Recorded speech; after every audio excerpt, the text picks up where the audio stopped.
Oui, donc les Français de l'étranger ont été appelés aux urnes pour la première fois. Nous sommes 2,5 millions de Français vivant à l'étranger. Et il nous a été donné la possibilité d'élire pour la première fois en France 11 représentants, 11 députés à l'Assemblée nationale française. Alors le paradoxe, c'est que bien évidemment nous tirons cette légitimité des Français qui nous ont élus, mais à l'Assemblée nationale, nous allons voter des lois qui pour la plupart ne s'appliqueront pas aux Français de l'étranger, puisque chacun suit les lois de son pays de résidence et non pas de son pays, on va dire, de nationalité ou d'origine. Mais néanmoins, je pense que, en tout cas moi, si j'ai fait campagne et si je me suis présentée, c'était d'abord pour me faire connaître, puisque les gens connaissaient éventuellement mon travail, mais ils ne connaissaient pas mon engagement politique, qui a toujours fait partie de la vie de ma famille. Dans notre famille, il y a énormément, beaucoup de gens de ma famille qui se sont engagés en politique, qui se sont engagés au service des autres aussi, parce qu'il n'y a pas qu'en politique qu'on fait avancer les choses. Ma mère a été pendant plus de 45 ans bénévole et directrice des crèches de Reims.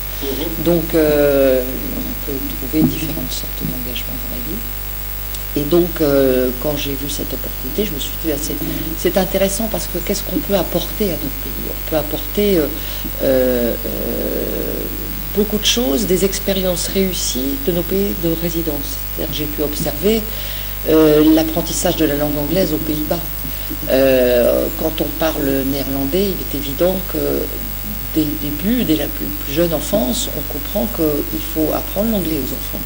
Parce que si les enfants ne parlent que néerlandais, dans le monde, cette mondialisation que nous vivons, il faut parler anglais. C'est pas un point négociable. L'anglais de la communication, pas l'anglais de Shakespeare forcément, mais l'anglais de la communication.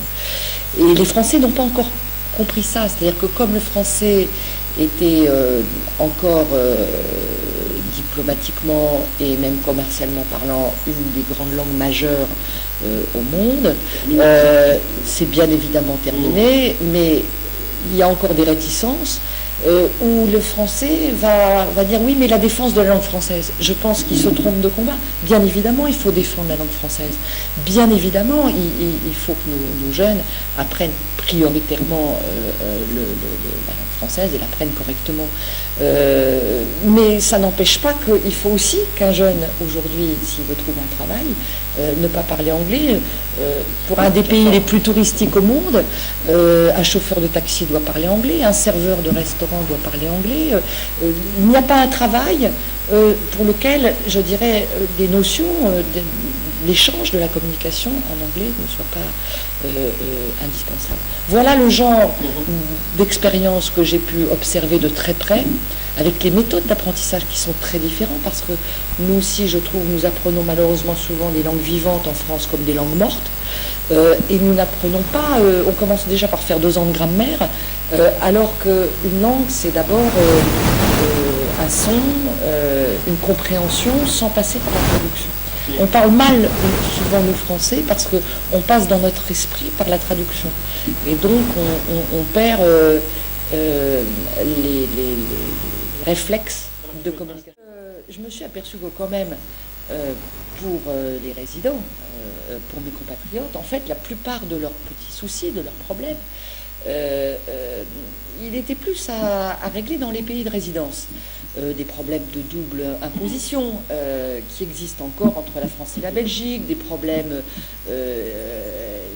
liés au statut d'Européen ici, etc. Bon. Et que si je voulais être efficace et les aider, il fallait que je m'engage en politique ici. Et donc ça m'a amené à rencontrer un certain nombre de personnalités en Belgique, dont mon bourgmestre à Etterbeek, qui m'a spontanément m'a proposé de faire partie de la nouvelle équipe candidate aux élections de octobre 2015. Donc j'étais déjà très honorée qu'il me témoigne de cette attention. Il était été assez sensible. D'abord, il y a quand même 37% d'étrangers dans la commune d'Etterbeek. Donc, nous sommes une commune extrêmement européenne. La commission consultative des affaires européennes, dont je suis membre, et pour lequel je suis active, parce que je trouve que c'est formidable d'avoir ces rencontres et ces débats. L'Europe doit vivre au quotidien chez les gens et pas que dans des bureaux de manière plus abstraite. Moi-même, dans mon entreprise, je suis amenée tous les jours à constater que l'Europe dans le domaine des vins n'existe pas. Nous n'avons pas... les emballages sont différents, les étiquetages sont différents, pays par pays. Dans chaque pays, je dois avoir un représentant fiscal, un numéro de TVA, les axes sont différentes, les TVA sont différentes. Bref, moi qui pensais pouvoir expédier une caisse de champagne au départ de Reims aussi facilement à Bruxelles, à Manchester, à Düsseldorf ou à Limoges, je me suis rendu compte que ce n'était pas du tout le cas et qu'à chaque fois, c'était très compliqué. Mais c'est comme ça, l'Europe avance, mais l'Europe avance doucement. Et dans le domaine des vins, où nous n'avons pas de très grosses entreprises, et donc nous n'avons pas de lobbyistes, et donc nous n'avons pas des intérêts forts qui poussent nos parlements à avancer, avec en plus des réticences nationalistes, puisque dans tous les pays d'Europe on produit du vin, donc tout le monde a envie de garder un petit peu ses prérogatives et défendre ses appellations, ce que je peux comprendre aussi. En conclusion, l'Europe des vins n'existe pas. Voilà. Il n'y a pas de libre-échange. Comment ? Elle est en devenir. J'ai toujours affaire aux douanes et j'ai toujours... oui, pour moi, je dirais que pratiquement l'Europe n'a rien changé. Aujourd'hui, envoyer une caisse en Europe, c'est comme les envoyer aux États-Unis. Voilà, c'est pas plus facile. Donc, quand j'ai eu cette chance, en tout cas, d'avoir l'opportunité de rentrer dans l'équipe de campagne de Vincent de Wolf, je me suis aperçue aussi que la politique belge était très différente de la politique française. C'est une politique de compromis, c'est une politique très démocratique parce que la proportionnalité est toujours respectée, mais du coup difficile à gérer. En France, vous avez le scrutin majoritaire à 2 tours, ce qui fait que une fois que